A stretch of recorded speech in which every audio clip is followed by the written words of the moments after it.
আমি দুটো প্রসঙ্গে কথা বলতে চাই। একটি হলো আমেরিকা, ইসরায়েল, ইরান, অন্যটি বাংলাদেশের ইসলামী ব্যাংক। আশা করব আপনারা পুরো ভিডিওতে আমার সঙ্গেই থাকবেন।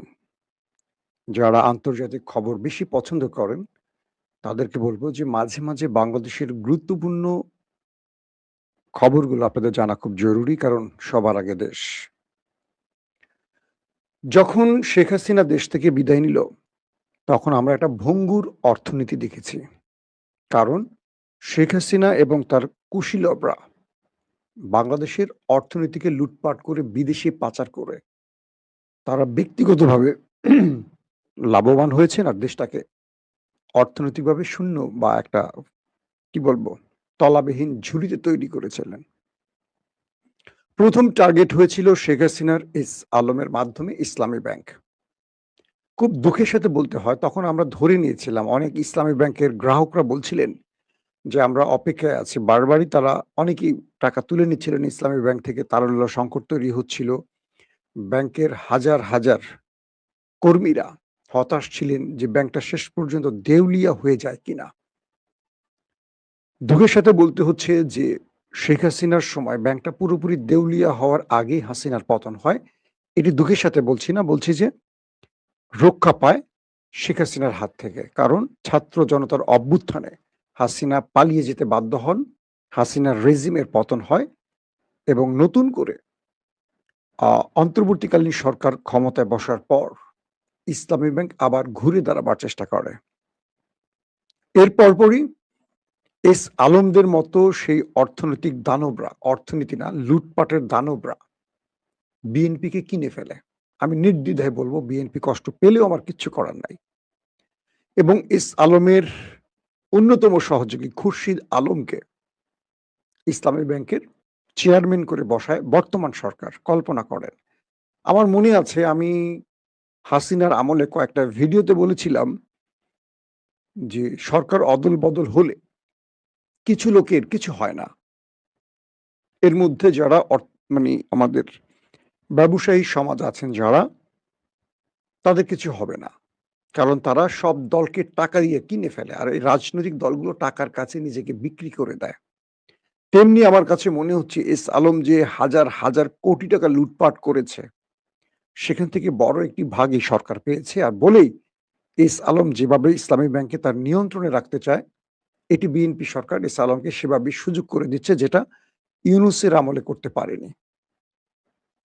বিএনপির জন্য সবচেয়ে বড় হুমকিটা কি আমি বলে দিচ্ছি। শেখ হাসিনা যত বড় বড় অপরাধগুলো করেছেন প্রথম এবং দ্বিতীয় টার্মে করেনি, তৃতীয় টার্মে এসে সবগুলো বড় বড় মিশন হাতে নিয়েছিলেন আস্তে আস্তে। আর বিএনপি এক লাফেই বড় বড় সমস্যাগুলো তৈরি করছে। ইসলামী ব্যাংকটার প্রতি মানুষের আকর্ষণ কেন ভাবতে হবে।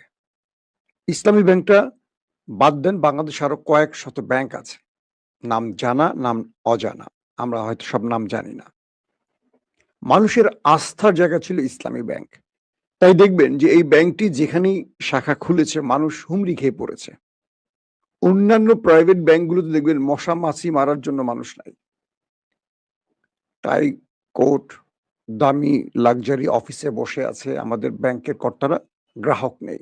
আর ইসলামী ব্যাংকে দেখবেন, হ্যাঁ, খুব সাধারণ পোশাকের মানুষগুলো বসে আছে টুল টেবিল নিয়ে, কিন্তু হুমড়ি খেয়ে পড়ছে মানুষ। আস্থার জন্য সবাই ইসলামী ব্যাংকে যায়। আমারও ইসলামী ব্যাংকে অ্যাকাউন্ট, আমার ফ্যামিলির অ্যাকাউন্ট। আমরা অন্য ব্যাংকে যাই না, কারণ শরিয়া ভিত্তিক ইসলামী ব্যাংক, তাই আমরা এখানে যাই। সুদের প্রতি আমাদের আকর্ষণ নেই বা সুদ এড়িয়ে চলি বলে। কালকে কি ঘটেছিল দিলখুশা এলাকায়? ইসলামী ব্যাংকের গ্রাহকরা বর্তমান চেয়ারম্যান খুরশিদ আলমের পরিবর্তে পূর্বের যিনি ছিলেন চেয়ারম্যান তাকে বহাল করার আবেদন জানিয়ে সরকারের কাছে মানববন্ধন করছিল। সরকার ঠিক শেখ হাসিনার মতোই পেটো বাহিনী, আমাদের পুলিশ বাহিনীকে লেলিয়ে দিলেন। গুলি করা হলো, টিয়ার শেল মারা হলো, রাবার বুলেট মারা হলো, সাউন্ড গ্রেনেড মারা হলো। 50-এর অধিক আহত হয়ে বিভিন্ন হাসপাতালে ভর্তি করা হলো একটা শান্তিপূর্ণ মানববন্ধনে। তারপরও গ্রাহকরা মাঠ ছেড়ে যায়নি। প্রশ্ন হলো বিএনপি কেন আলমের বা শেখ হাসিনার আমলে যিনি ডেপুটি গভর্নর ছিলেন সেই খুরশিদ আলমকে এই পদে বহাল করলেন। এই বহালটি কি বিএনপি নিছক এমনি করেছেন নাকি কোনো বিশেষ নির্দেশনা থেকে করেছেন? অনেকগুলো সূত্র বলছে যে এস আলম তার প্রতিনিধি হিসেবে খুরশিদ আলমকে ইসলামী ব্যাংকে দেখতে চান, আর এই কাজটি বিএনপি কে বলেছে, বিএনপি করে দিয়েছে, কারণ বিএনপিকে এটার জন্য বড় অঙ্কের কি বলবো উপঢৌকন দিয়েছে এস আলম। তাহলে বিএনপি ক্ষমতায় বসে লাভটা হলো কোথায়?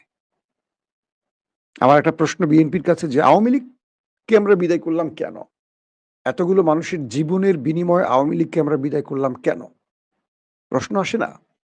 এবং গত ৩-৩.৫ মাসে এই সরকারের বয়সে আমরা তারেক রহমানের কিছু সাধারণ জীবনযাপনের বাইরে একটি বিএনপির উল্লেখযোগ্য কাজ দেখছি যেটা আমাদের চোখে পড়েছে বা রাষ্ট্রের জন্য বা জনগণের ভাগ্যের পরিবর্তনে ভূমিকা রাখছে।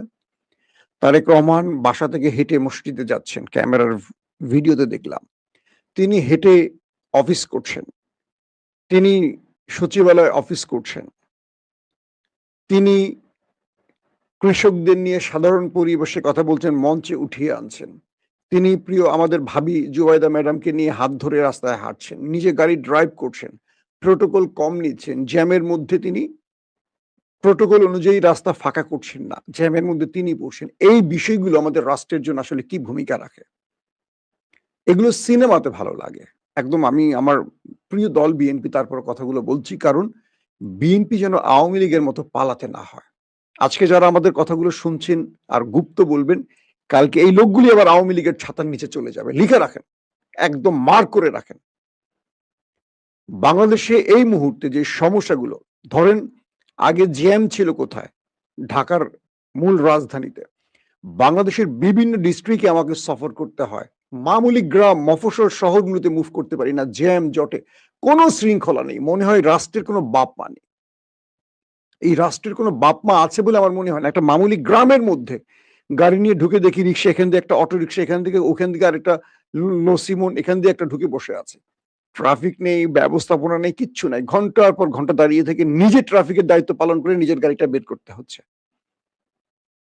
ইসলামী ব্যাংকের যদি, যেহেতু এটা জামাত সমর্থিত ব্যক্তিরা প্রতিষ্ঠানটা তৈরি করেছেন, দেখেন একটা বিষয় খেয়াল করেন, জামাতের প্রতি মানুষের আস্থাটা কেন বাড়ছে?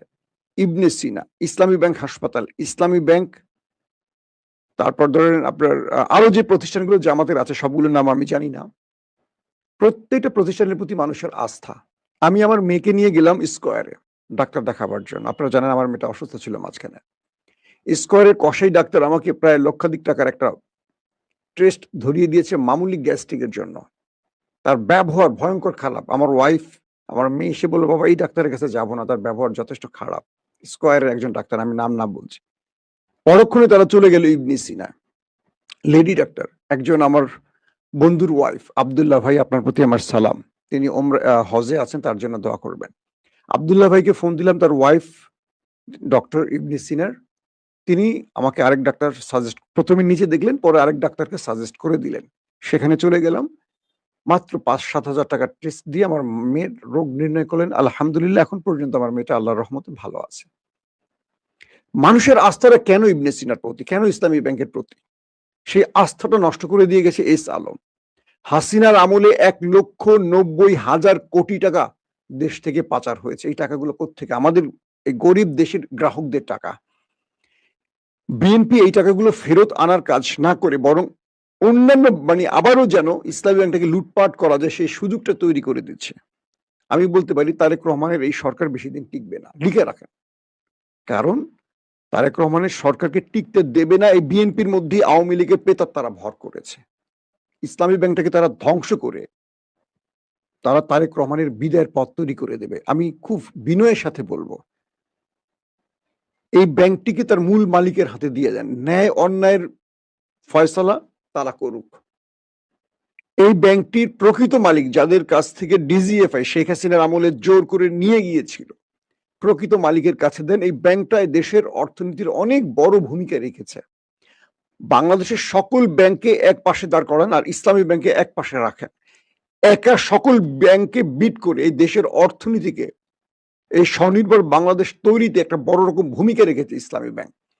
এটাকে খুরশিদ আলমদের মতো হাসিনা বা এস আলমের দালালদের হাতে দেবেন না, ধ্বংস করে ফেলবে। আপনারা দেশ চালাতে পারবেন না। আমি আবারও বলছি, যদি তাই করেন দেশ চালাতে পারবেন না।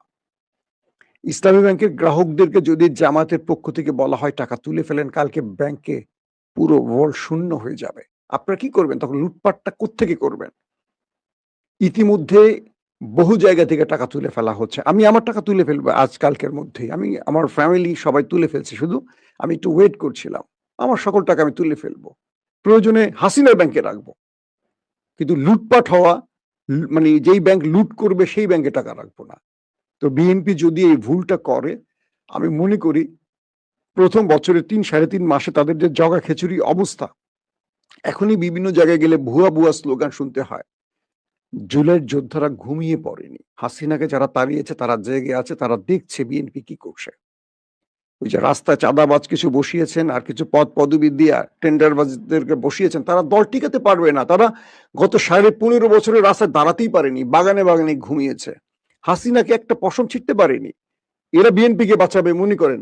পুলিশের মধ্যে কি সব বিএনপি? পুলিশের মধ্যে ম্যাক্সিমাম আওয়ামী লীগ। তারা সুযোগের অপেক্ষায় আছে, সরকার নির্দেশ দিবে জামাতকে পেটাবে, ঠিক আছে। হঠাৎ করে ঘুরে দাঁড়াবে পুলিশ, হাসিনা ঢুকে পড়বে। হাসিনা ঢুকলে বিএনপি বাংলাদেশের ইতিহাসে কখনো ক্ষমতা আসবে না।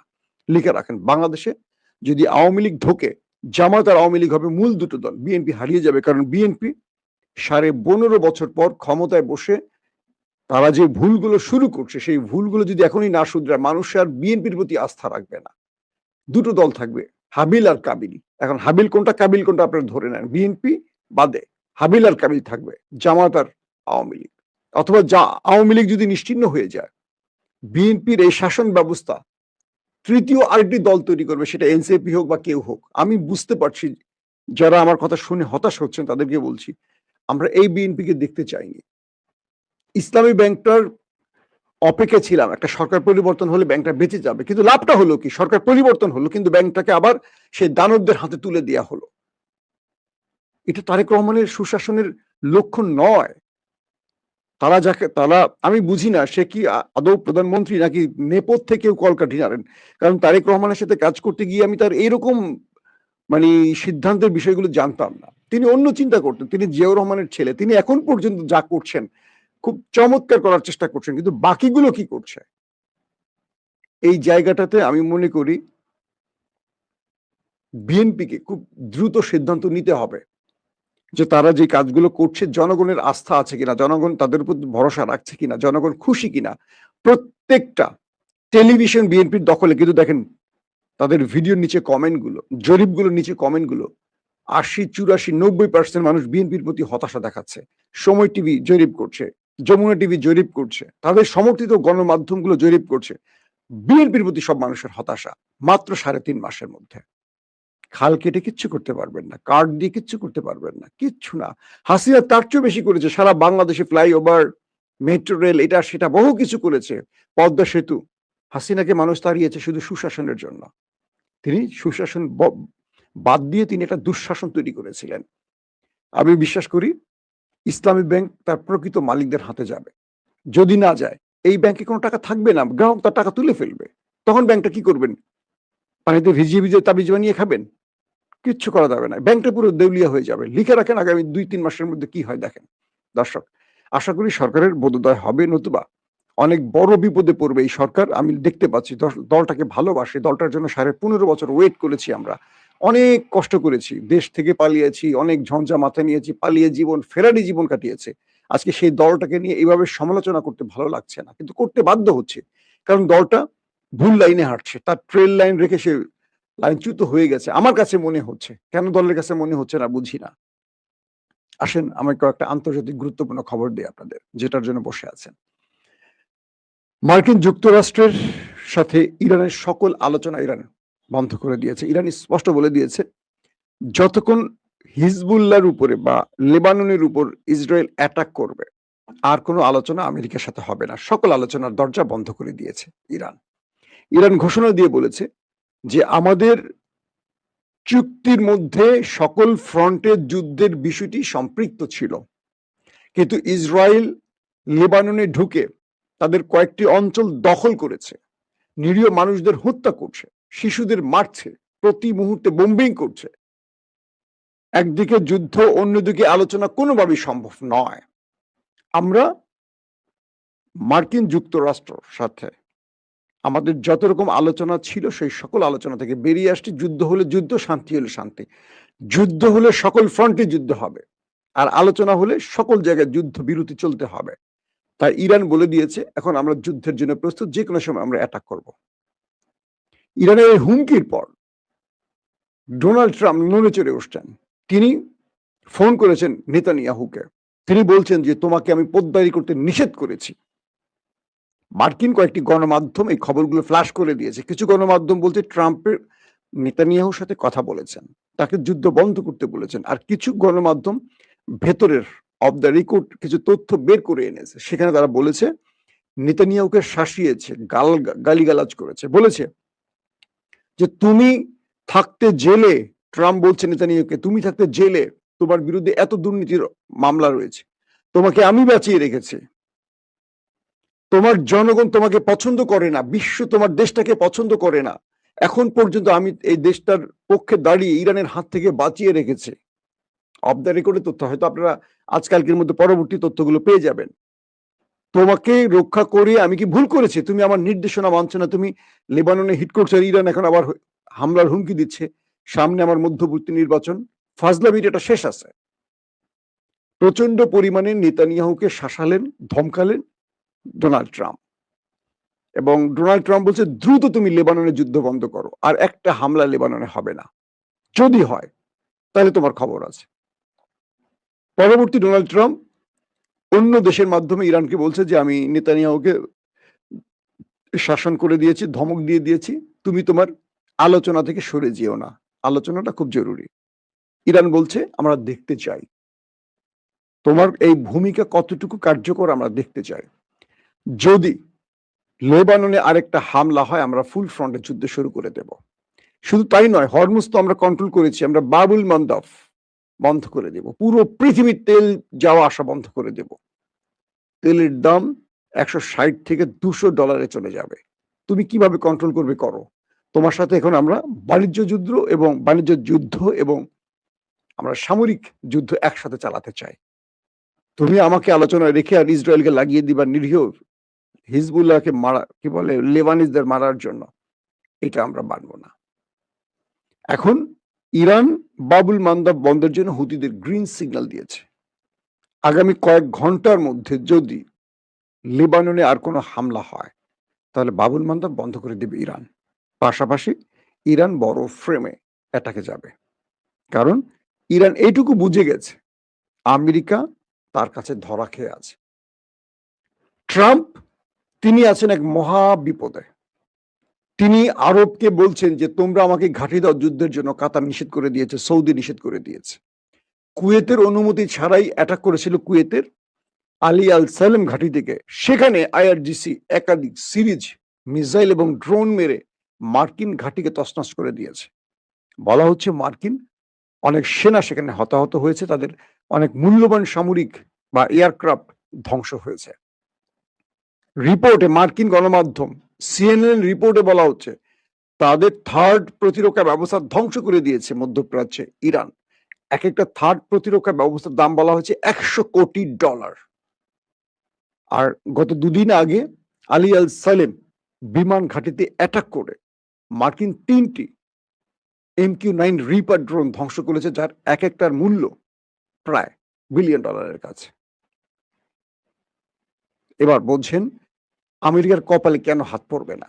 আমেরিকা ইরানকে বলছে তুমি আলোচনার টেবিল থেকে সরে যেও না। এখন দেখার পালা আসলে শেষ পর্যন্ত কি হয়, কারণ এই মুহূর্তে ইরান তার আরেকটি শক্তি দেখিয়েছে। সে নতুন একটা ভিডিও রিলিজ করেছে, সেখানে দেখা গেছে পুরো হরমুজ প্রণালী ইরানের কন্ট্রোলে। ইরানের ছোট ছোট স্পিড বোট গুলো তারা মিসাইল নিয়ে পুরো হরমুজ প্রণালী কন্ট্রোল করছে, এবং ইরান সেটাকে ওয়ার্ল্ড মিডিয়াতে সাপ্লাই দিয়ে দেখাচ্ছে, দেখো আমেরিকা তোমাদের বলছে যে এই হরমুজ আমাদের কন্ট্রোলে আছে, এই জাহাজগুলো তোমরা এখন এখান থেকে যাতায়াত করো না, হরমুজ প্রণালী পুরো আমাদের কন্ট্রোলে, আমাদের অনুমতির বাইরে যারা আসবে আমরা তাদেরকে উড়িয়ে দেব। পুরো হরমুজ প্রণালী ইরানের দখলে আছে। এখন পর্যন্ত আমেরিকা যা বলছে পশ্চিমা গণমাধ্যম যা বলছে মিথ্যে। আবার পশ্চিমা গণমাধ্যম আরেকটি খেলা খেলছে। তারা কি করছে? ইরানের প্রেসিডেন্ট মাসুদ পেজেশকিয়ান পদত্যাগ করেছেন এরকম গুঞ্জন তুলে পশ্চিমা মিডিয়া ইরানের মধ্যে আরেকটি প্যাঁচ লাগাবার চেষ্টা করছে। ইরান বলছে যে এমন কোনো ঘটনা ঘটেনি। এগুলো পশ্চিমা মিডিয়া ইরানকে দুর্বল করার জন্য, অভ্যন্তরীণ ক্ল্যাশ তৈরি করার জন্য পশ্চিমা মিডিয়া এই খবরগুলো, প্রোপাগান্ডা গুলো একযোগে ছাড়ছে। তাই বিশ্বকে এই প্রোপাগান্ডার বিশ্বাস না রাখার জন্য ইরান দাবি করেছে। নানান রকম তথ্য উপাত্ত দিয়ে এখন এক কথা কি বলবো, মিডিয়ার যুদ্ধ চলছে এখন। এই মিডিয়ার যুদ্ধে ইরান আমেরিকাকে সেই অর্থে দিতে পারবে না। কারণ পশ্চিমা মিডিয়া ফলো আমরা পৃথিবী সবাই করি। আমাদের টেলিভিশনগুলো, আমাদের পত্রিকাগুলো পশ্চিমা মিডিয়া ফলো করে। আমরা যারা পশ্চিমা মিডিয়া কম ফলো করি, আমরা ভেতর থেকে তথ্য নেওয়ার চেষ্টা করি। হয়তো এজন্যই আপনারা আমাদের খবরগুলো দেখেন। তো এই পরিস্থিতির মধ্যে আমেরিকা, ইরান যদি আবার যুদ্ধে জড়িয়ে পড়ে, এটা হবে ভয়াবহ যুদ্ধ। কারণ ইরান বাবুল মান্দাব এবং হরমুজ বন্ধ করে দিলে মোটামুটি মানে কি বলবো, বিশ্ব পুরো অস্থির হয়ে পড়বে। ফ্রান্স ক্ষেপে গেছে ইসরায়েলের উপর, তাদের উপর নিষেধাজ্ঞা জারি করেছে কয়েকটা ক্ষেত্রে ফ্রান্স। আবার ফ্রান্সের প্রেসিডেন্ট ইমানুয়েল ম্যাক্রন ফোন করছে ট্রাম্পকে, বলছে যে তুমি যদি না পারো আমরা আসো আমরা একটা আলোচনা করে এই যুদ্ধ বন্ধ করি। পুরো ইউরোপ লকডাউনে চলে যাচ্ছে, পুরো ইউরোপ শাটডাউন হয়ে যাচ্ছে, তেল সংকট, আমাদের তেল শেষ। জাপান বলছে আমাদের রিজার্ভে আর তেল নাই, কি করব? তুমি যুদ্ধ বন্ধ করবে। সব জায়গা থেকে আমেরিকার উপর চাপ আসছে, ফ্রান্স, জাপান সহ আরো অনেক দেশের চাপ আসছে। এই মুহূর্তে ইরানের সাথে আলোচনা ছাড়া বিকল্প কোনো পথ আর আমেরিকার খোলা নেই। এরই মধ্যে যদি ইসরায়েল আবার লেবাননে হামলা করে, তাহলে এটা বড় ফ্রেমে একটা কি বলবো মহাযুদ্ধের দিকে চলে যাবে। প্রত্যেকে ভালো থাকবেন। আল্লাহ হাফেজ।